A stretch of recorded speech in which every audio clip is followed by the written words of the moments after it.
അപ്പൊ ചേട്ടൻ പറയുന്നത് NTC കാരണമാണ് എനിക്ക് അവാർഡ് കിട്ടിയതെന്നല്ലേ? NTCയുടെ കൂടെ ശോഭന മാം കൂടി അന്ന് തൊട്ട് ശോഭന മാമിന് ഉയർച്ചയുടെ കാലഘട്ടമാണ്.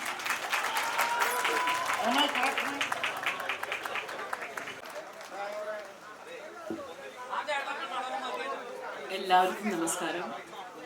എനിക്ക് ഇങ്ങനെ പ്രസംഗിക്കാൻ വലിയതായിട്ട് അറിയില്ല. ഞാൻ ചോദിച്ചു പ്രസംഗം ഉണ്ടാവുമോ എന്ന്. അവർ പറഞ്ഞു ഉണ്ടാവില്ല. എനിവേ, അപ്പൊ ചേട്ടൻ പറയുന്നത് NTC കാരണമാണ് എനിക്ക് അവാർഡ് കിട്ടിയതെന്നല്ലേ? എന്തായാലും ഇവിടെ എനിക്ക് ഒരുപാട് സ്നേഹം കിട്ടിയിട്ടുണ്ട് from the NTC family. Thank you for that. എനിക്ക് ആക്ച്വലി ഈ അവാർഡ് കിട്ടാൻ കാരണം നിങ്ങളാണ്. നിങ്ങളുടെ സ്നേഹം, നിങ്ങളുടെ ആശംസകൾ ഇതെല്ലാമാണ് very very important for me. So NTC, I'd like to wish you all the very very best. നിങ്ങളുടെ എല്ലാ endeavorsനും I'd like to wish you all the best. Thank you very much. എന്നിരുന്നാൽ എനിക്ക് രണ്ടു വാക്കേ പറയാനുള്ളൂ. എന്ന് NTCയുടെ കൂടെ ശോഭന മാം കൂടി അന്ന് തൊട്ട് ശോഭന മാമിന് ഉയർച്ചയുടെ കാലഘട്ടമാണ്.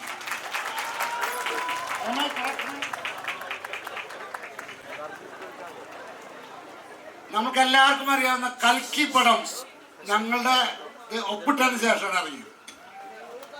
അതുപോലെ നാളെ വലിയൊരു പടം ഇറങ്ങാനിരിക്കുന്നുണ്ട്, തുടരും. അത് പടത്തിന്റെ പേര് തുടരും. അതുപോലെ തന്നെ കഴിഞ്ഞ ശനിയാഴ്ച ഈ രാജ്യത്തിന് നൽകാവുന്ന വലിയൊരു അവാർഡ് എന്ന് അതിന് പറയാൻ പറ്റില്ല, പുരസ്കാരം, ഒരു ആദരം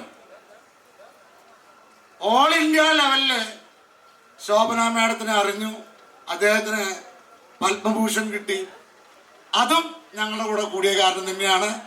ആദ്യമായി അദ്ദേഹത്തിനെ ആദരിക്കാനായി ഞങ്ങൾക്ക് ഭാഗ്യം കിട്ടി. ഞങ്ങൾക്കല്ല, കണ്ടശാലക്കാർക്ക് ഭാഗ്യം കിട്ടി.